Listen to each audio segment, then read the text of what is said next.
Hello students, today we are going to start that is the CET lecture of the science and technology, and that is the first name of the first chapter is the gravitation. What is that? Name of the first chapter is the gravitation. Look here, today we are going to see that is the first question. आता gravitation हा chapter जो आहे तो तुम्ही study केलेला आहे पूर्णपणे आणि त्याची माहिती सर्वांना आहे, पण आता तुम्ही थोडं विसरला असाल म्हणून तुम्हाला इथं मी MCQ टाईपमध्ये आपल्याला आन्सर्स फाइंड करायचे आहेत. आता इथं मात्र थोडंसं लेसनही तुम्हाला स्टडी करावे लागतील. अगदीच इथं पाठांतर करून केलं तरी चालेल. काय प्रत्येक चॅप्टरचे 40-40 क्वेश्चन 30-30 क्वेश्चन असतील, त्यामुळे नुसतं पाठांतर केलं तरी चालेल किंवा लेसन वाचला तर आणखी जास्त इन्फॉर्मेशन तुम्हाला मिळेल. लेसनच वाचावा, लेसन वाचून काढला तर तुम्हाला आणखी जास्त इन्फॉर्मेशन मिळून जाईल. आता इथं पहा, इथं क्वेश्चन आहे युनिट ऑफ मास इज. आता मासचं युनिट काय असतं? मासचं युनिट काय? मास मीन्स मासची डेफिनेशन काय? दॅट इज द त्या एखाद्या ऑब्जेक्टमध्ये असणाऱ्या मॅटर किती प्रमाणात मॅटर कंटेंट आहे त्याला आपण काय म्हणतोय? त्याला आपण मास असं म्हणतोय. आणि त्या मासचं जे काय आपलं जे काय युनिट आहे ते 4 पैकी काय असेल? मीटर पर सेकंड स्क्वेअर असू शकणार नाही, कारण का हे ॲक्सलरेशनचं आहे. केजी हा न्यूटन पर metre square per KG square का न्यूटन? तर याचं मासचं युनिट जे आहे ते केजी आहे. कारण आपण बघा ना, आपण जेव्हा बाजारात जातो तेव्हा आपण काही विकत घ्यायचं असेल तर आपण काय करतो, तर केजीच्या स्वरूपात विकत घेतो. म्हणजे त्या एका केजीमध्ये किती कंटेंट, किती त्या पदार्थामध्ये साखर शुगर असेल किंवा बाकीचे काही मटेरियल्स असतील तुमच्याकडे काय, तर त्या किती त्यात बसतंय त्याचं मास असं म्हणायचं. आणि ते मास केजीमध्ये, म्हणून लक्षात ठेवा unit of mass is KG. Unit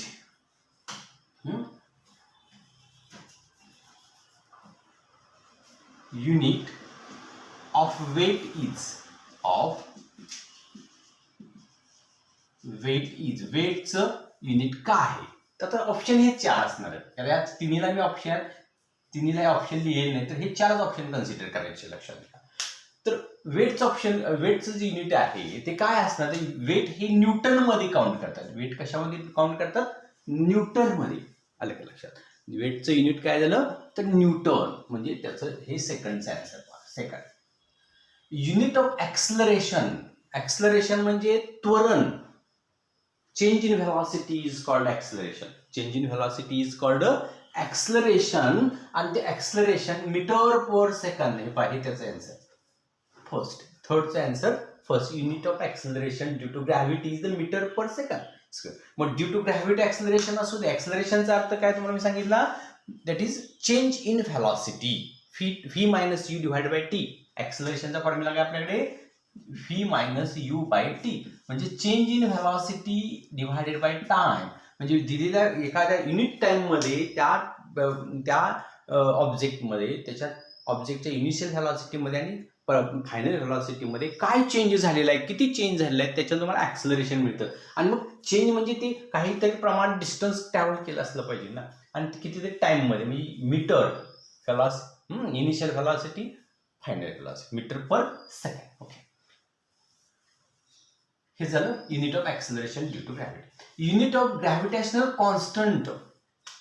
gravitational कॉन्स्टंटचं युनिट काय आहे? Newton metre square KG square. Newton metre square KG square आपण हे तयार केलेलं आहे. आणि तुम्हाला माहिती आहे न्यूटनचा law F equal to GMM R square. GMM R square. आणि त्याच्यावर मग आपण त्याचं काय केलं तर त्याचं मॉडिफिकेशन करून ग्रॅव्हिटेशनल कॉन्स्टंट R स्क्वेअर इकडे जातो. हे पहा, R स्क्वेअर इकडे जातो. F R square divided by MM. आता बघा ना, फोर्स मास इंटू फोर्सचं फॉर्म्युला काय? न्यूटन.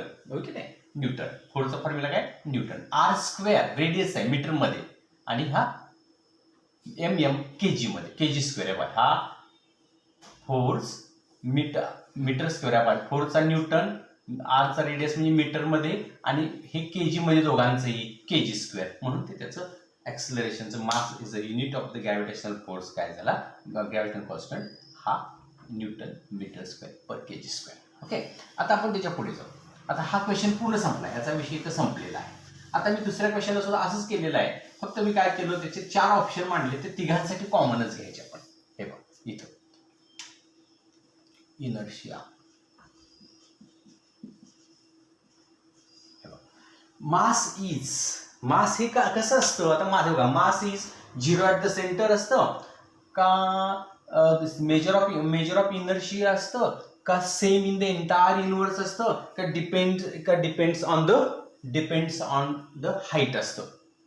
काय असतं मास, पुढे म्हटले weight is the, acceleration due to gravity is the, and gravitational constant. ह्या चौघांसाठी 4ही ऑप्शन तिथंच मांडलेले आहेत. ते 4ही ऑप्शन चौघांसाठी तेच आहेत आणि त्याच्यावर आपण त्याचा आन्सर फाइंड आउट करायचा. आता आपण बघूया. तर मास हे जे आहे ते मास, तर मास तुम्हाला बघितलं आपण एक एक्झाम्पल घेऊया. एखादी वस्तू अशी जमिनीवर ठेवलेली आहे.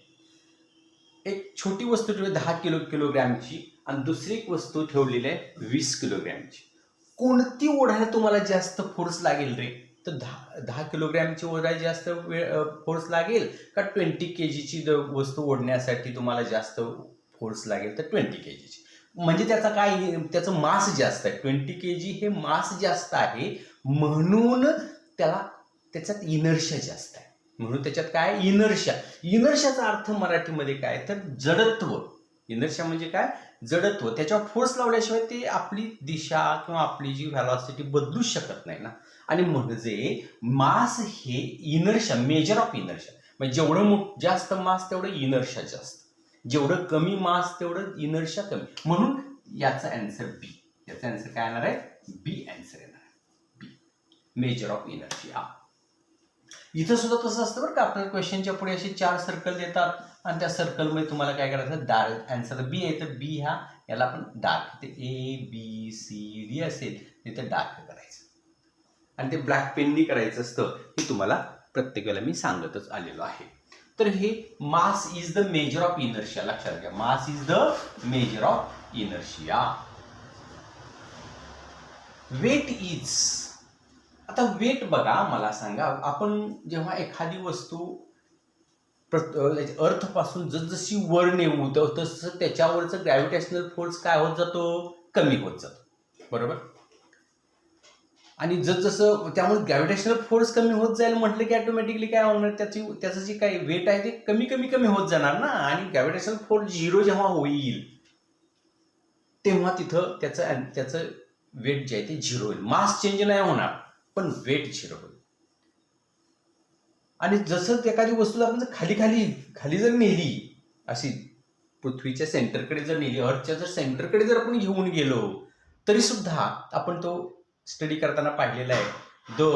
ग्रॅव्हिटेशनल फोर्स प्रयुक्त करणारा, ग्रॅव्हिटेशनल फोर्स एक्झर्ट करणारा जो अर्थचा पार्ट जो आहे तो कमी होतो आणि त्यामुळे ग्रॅव्हिटेशनल फोर्स काय होते, 0 कमी होत जात 0 होतो. म्हणजे weight is 0 at the centre. सेंटरकडे जर आपण घेऊन गेलो एखादी वस्तू, तर त्याचं वेट काय होणार आहे, 0 होणार आहे. हा त्याचा ऑप्शन.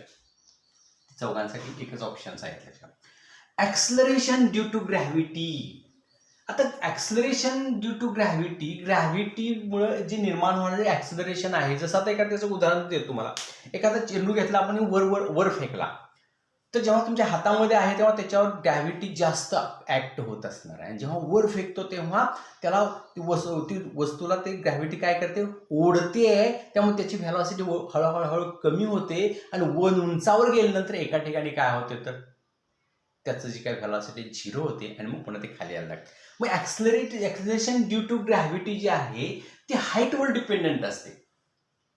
हाईट जसं उंचीवर जसं जाईल तसं त्याच्यावर त्याचं वेग काय होत जाणार आहे, कमी होत जाणार आहे. म्हणजे acceleration due to gravity depends on the height. Depends on the acceleration due to gravity depends on the height, means that is the D option, depends on height.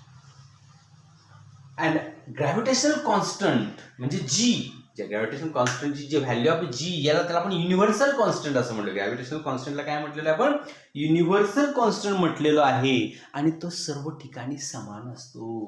कुठेही जा, कुठेही गेला तुम्ही, कुठल्याही अर्थच्या कुठल्याही पार्टवर जर गेला तर तुम्हाला ग्रॅव्हिटेशनल पार्ट जो आहे, ग्रॅव्हिटेशनल कॉन्स्टंट जो आहे तो सेम ॲट द एंटायर युनिव्हर्समध्ये कुठेही गेला तर ते तुमचा काय असणार आहे, तो सेम असणार आहे. असे त्याचे तुम्हाला 8 MCQs त्याला आपण म्हणूया सायन्स अँड टेक्नॉलॉजीवर आज आपला लेक्चर चालू आहे. तर हे तुम्ही तयार करून ठेवा, लिहूनही ठेवा, वही करा एक चांगली. आणि जेवढे MCQ आहेत, कारण तुम्ही जेव्हा एक्झामला जाल तेव्हा तुमच्याकडे हा साठा पाहिजेला आहे. तो मोबाईलमध्ये असून नाही चालणार. जाता जाता तुम्हाला रिव्हिजन करायचे असेल तर तुम्ही हे सर्व लिहायचं आणि लिहून ते ऑप्शन त्याच्या पुढे त्याचे आन्सर्स लिहून एक वही चांगली करा, म्हणजे तुम्हाला काही प्रॉब्लेम येणार नाही. ओके, आता हे जर झालं असेल तर आता पुढे जाऊ आपण. आता तुम्हाला 9th क्वेश्चन असा देणार आहे मी. Kepler's third law is. Third law is असं मी म्हणेन. Kepler's third law is. केपलरचा तिसरा लॉ का आहे? आता तुम्हाला मी 4 ऑप्शन देतो, म्हणजे तुमच्या लक्षात येईल की तिथं तुम्हाला काय आन्सर लिहावं लागेल, काय आन्सर लिहायचा आहे. ओके, तर फर्स्ट ऑप्शन आहे -GMM divided by R+H. Second option आहे T² directly proportional to the R³. C आहे F is directly proportional to GMM divided by, और जिची काही गरज नाही, M1 M2 मध्ये दिलेला आहे M1 M2 divided by R². म्हणजे हे ते आपण डायरेक्ट प्रोपोर्शनचं साइन काढले तो G येत असतोय. And that is the D is option. D option तुमचा आहे GM/R². GM by F equal to GM/R². असं तुम्हाला 4 ऑप्शन दिलेले. आता तुम्ही केपलर्स थर्डला तुम्हाला माहितीच आहे. काय केपलर्स थर्डला? Square of the period of revolution is directly proportional to the mean distance of a planet from the sun. Cube of the distance of the planet from the sun. हा तुमचा third law तुम्हाला माहिती आहे. म्हणजे short form मध्ये मी सांगितलं तुम्हाला, म्हणजे पिरियडचा स्क्वेअर, म्हणजे पिरियड ऑफ रिव्होल्युशनला टी म्हणतात, हे तुमच्या लक्षात असेल तर लगेच याचा आन्सर मिळते तुम्हाला. T² is directly proportional to R³. म्हणजे square of period of revolution is directly proportional to the cube of the mean distance of the planet from the sun is the. आणि तुम्हाला इथं सरळ समजते T² directly proportional to the R³. बाकी काय बघायची गरज नाही, हे तुमचं आन्सर. आता 10th क्वेश्चन जो आहे तुमचा, पुढचा क्वेश्चन मी तुम्हाला देतो. काय 10th क्वेश्चन इज ऑन काय आहे पहा. तो 10th question, law of gravitation. Law of gravitation. हे 4 ऑप्शन आहेत त्याचे. आता लॉ काय सांगतो?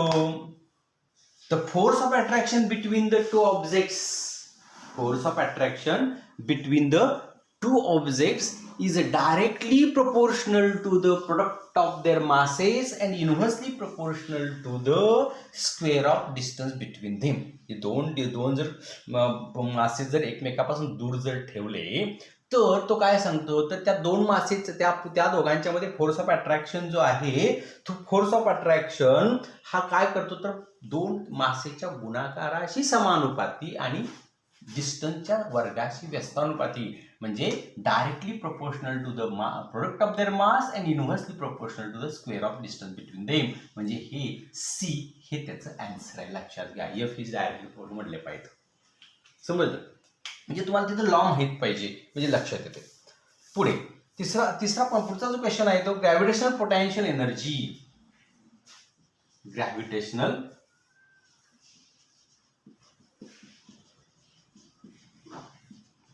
potential energy. ग्रॅव्हिटेशनल पोटेन्शियल तुम्हाला एवढं ओरिजिनली माहिती आहे, potential energy means mgh bye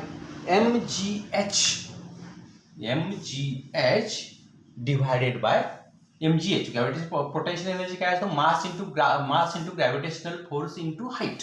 ही ओरिजिनल तुम्हाला माहिती आहे. पण ग्रॅव्हिटेशनल पोटेन्शियल एनर्जीचा फॉर्म्युला तुमच्याकडे आहे तो हे पहा -gmm by r plus h. r means radius of the Earth, h means ती वस्तू त्या अर्थ पासून किती अंतरावर आहे. म्हणजे समजा हे असं ही आपली अर्थ आहे आणि हा इकडे छोटीशी वस्तू आहे, तर ही झाली रेडियस r आणि हा झाला h एवढ्या डिस्टन्सवर आहे. काय आपण अर्थ छोटी काढली, मोठी काढूया अर्थ, काय अर्थ मोठी काढूया आणि त्याचा हा रेडियस सेंटर पासून हे h एवढ्या अंतरावर आहे. मग g म्हणजे gravitational constant, m is mass of the अर्थ, m is the mass of the object and h is the height. हे दोन्ही मग डिस्टन्स होणार r प्लस h. आणि म्हणून हे मायनस का, तर पृथ्वीपासून वरच्या दिशेने opposite to the direction of the gravitational force. मग ग्रॅव्हिटेशनल फोर्सच्या दिशेच्या विरुद्ध दिशेने वर गेलेला आहे तो ऑब्जेक्ट, म्हणून ते मायनस. आणि म्हणून त्याचं 11th क्वेश्चनचा आन्सर असणार आहे ए. समजते का बा. आता 12th क्वेश्चन, इस्केप व्हेलॉसिटी.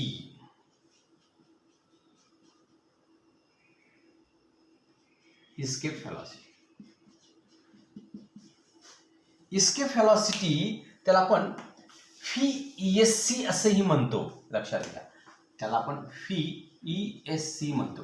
आता इस्केप व्हेलॉसिटी जी आहे, ती इस्केप व्हेलॉसिटीचा फॉर्म्युला आहे F equal to mv² by r. आता याच्यामध्ये तर ऑप्शन नाही आहे, तर आपण इथं ऑप्शन डायरेक्ट आन्सर घेऊ, F equal to mv² by r. आणि ह्याला हा जो काही इस्केप व्हेलॉसिटीचा फॉर्म्युला जो आहे, लक्षात घ्या. तर इस्केप व्हेलॉसिटी म्हणजे काय, तर minimum velocity which overcomes the gravitational force and escapes in the environment.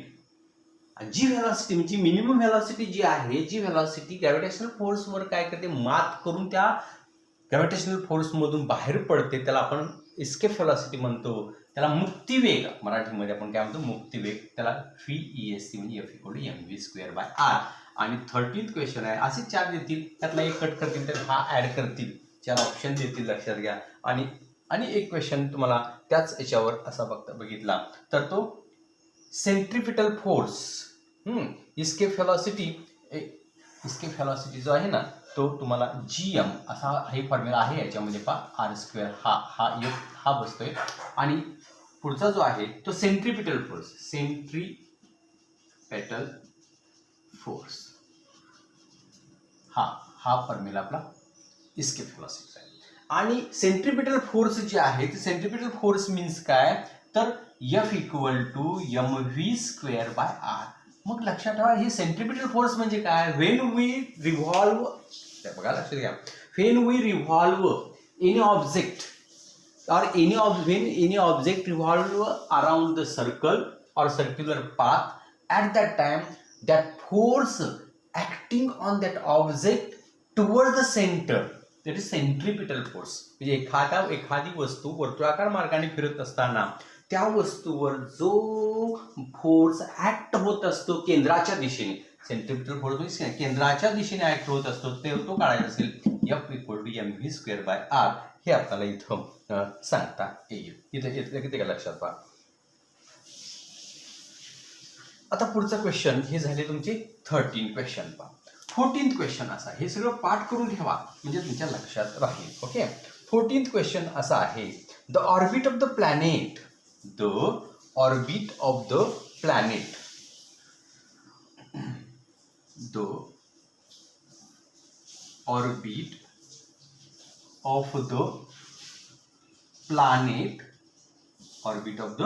planet is ellipse.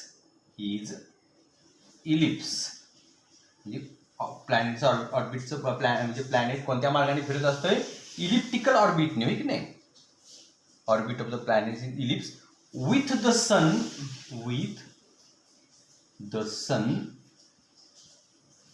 at one of the म्हणजे आता समजा जर तुम्हाला सांगितलं की सन असा हा इलिप्टिकल ऑर्बिटने जर फिरत असेल, सन जर असा एका इलिप्टिकल म्हणजे काय, अंडाकृती मार्गाने असा जर इलिप्टिकल ऑर्बिटने जर फिरत असेल तर तिथं त्याला किती फोसाय असतात, 2 फोकस असतात. आणि सन या 2 फोकसच्या ठिकाणी एका ठिकाणी कुठल्या दोन्हीच्या एका फोकसवर असतो, त्याला नाभी म्हणतात. काय म्हणतात, फोकस. मग तुम्हाला ऑप्शन दिलेला आहे सेंटर,